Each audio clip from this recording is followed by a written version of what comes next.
Hi, this is Carin. This week, Bryce centered around the question, do you want to get well? As Bryce was preaching, I had Hebrews 12, 1 through 2 pop in my head. Therefore, since we are surrounded by such a great cloud of witnesses, let us throw off everything that hinders and the sin that so easily entangles.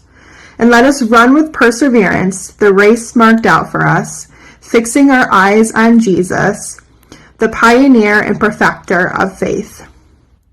For the joy set before him, he endured the cross, scorning its shame, and sat down at the right hand of the throne of God.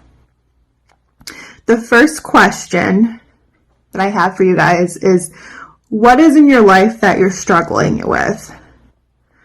What do you need to be made well in? What is that thing that you need to throw off that's hindering you? Second question I have is, what are you focused on? So Bryce listed off some reasons why people haven't gotten well. Fear. The thing I thought of was, well, I don't want to put the work in. It means more work for me. But when I focus on the work that I need to do, I'm not focused on God. I'm looking at the work. So are you focused on that thing that you're struggling with? Your fear?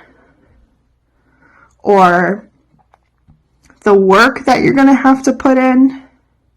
Or are you focusing on Jesus? Because he doesn't see the things that we see. It reminded me of the lyrics from the song called Battle Belongs by Phil Wickham. Some of the lyrics go, when all I see is the battle, you see my victory. When all I see is the mountain, you see a mountain moved. When all I see are the ashes, you see the beauty. When all I see is a cross, God, you see an empty tomb.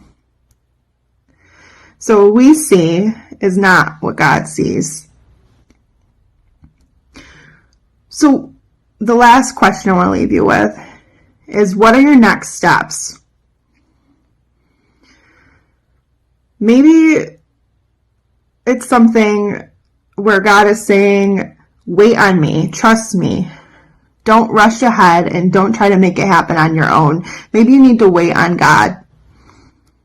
Maybe you need to reach out for prayer.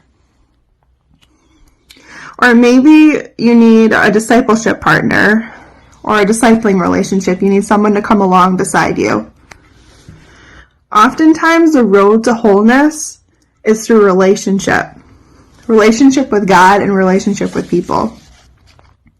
Another thing that really stuck out to me was in the video with Pastor Trey. The greatest thing that God has taught Pastor Trey, he said that he had a lot of ways of thinking and doing things that aren't necessarily God's best for him. But he didn't know it until he actually became intimate with other people in the body, the church. And it exposed things inside of him that he didn't know were inside of him until he was put in that position. And he said he was being humbled, being stripped down, and it's a painful process. And a lot of times in the suffering and in the struggle, the things that we need to be made well of, there's something deeper that God is trying to get at. And he wants to make us whole, not only physically, but spiritually. Thanks, church.